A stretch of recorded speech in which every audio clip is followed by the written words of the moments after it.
Welcome back to Flourish with Alyana. In this video, we learn how to stop overthinking and take actions. Remember that day when you didn't have a single thought? Yeah, neither does anyone else. We're perpetual thinkers. It's a non-stop habit. You generate about 70,000 thoughts per day. What are these thoughts all about? Are they helping you live the life that you want to live? Or are they making you feel less about yourself and others? Today we find out how you can stop overthinking and finally get your mind on your side. First, it begins with awareness. You must actually become aware of what is going on inside your head. And that sounds simple enough, but many of us never even realize that there's some negative stuff happening up there. And instead, we choose to act like everything is okay. Are you overthinking? Are you thinking negatively? Well, admit it, because otherwise you won't change a thing.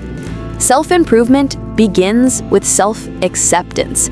When you actually make it clear to yourself that you don't like what's going on and you begin to be aware of it, now you can start to make a real change. You can keep a thought journal, writing down your thoughts as they come up, at least the more noticeable ones, even if they're negative. It'll help you to start to get an overview of what's happening in your mind. And after this, it'll be much easier to make the changes you want to make, because you'll know what's actually going on.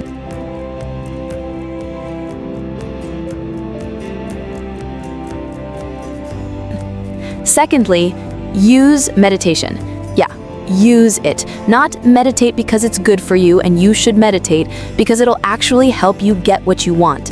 When you train your mind with a simple technology like focusing on your breathing for 10 minutes per day and pulling it back every time it gets distracted, you start to gain power over your mind.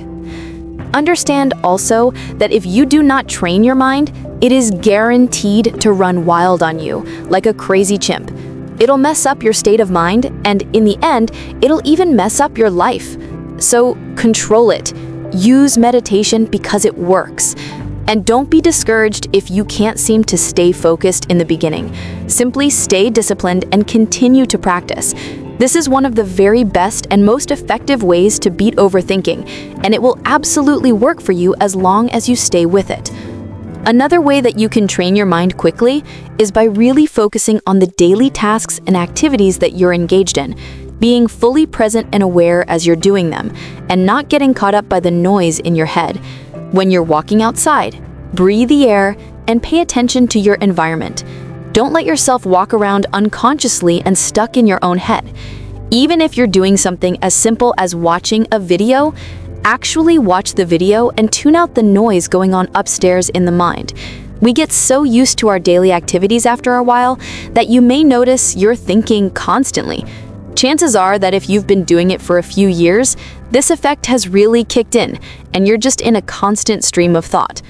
That's also why it's great to go and try new things, do different activities that you've never done before, because it'll force your mind to become present. Like the first time you're learning to drive a car, or climbing a massive mountain, because your mind will have to engage. That really is the key right there. Forcing your mind to engage, because it usually will not engage on its own. Just because you want to be present doesn't mean that your mind is going to engage, because it's based off of whether or not it's necessary.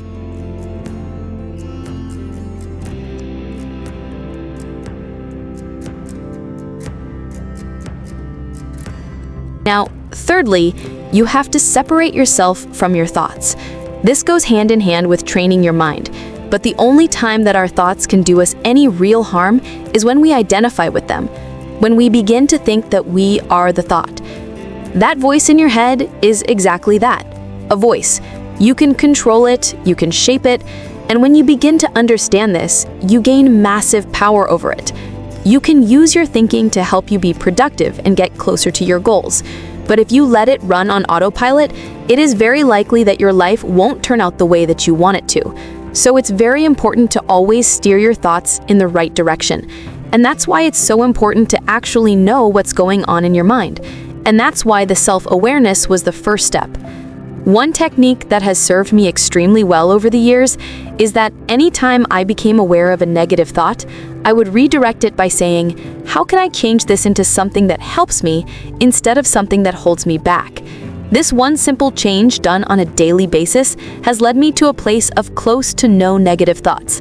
And I came from a place of depression and anxiety, so it was extremely hard to overcome. But when you're constantly redirecting and you really get into the habit of reshaping your thoughts and steering them in the direction that you want, you will actually feel like you're in control of what's going on. And before you know it, you are using your mind to get what you want, instead of it using you and making you feel terrible about yourself and struggle.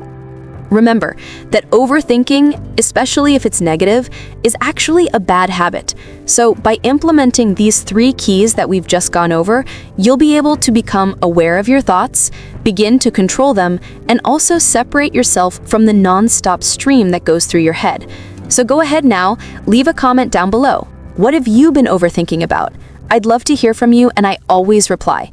If you haven't already, subscribe to the channel today to become a champion and give this video a thumbs up if you enjoyed it. Other than that, I hope you'll have an awesome day. I'll catch you champions on the next one.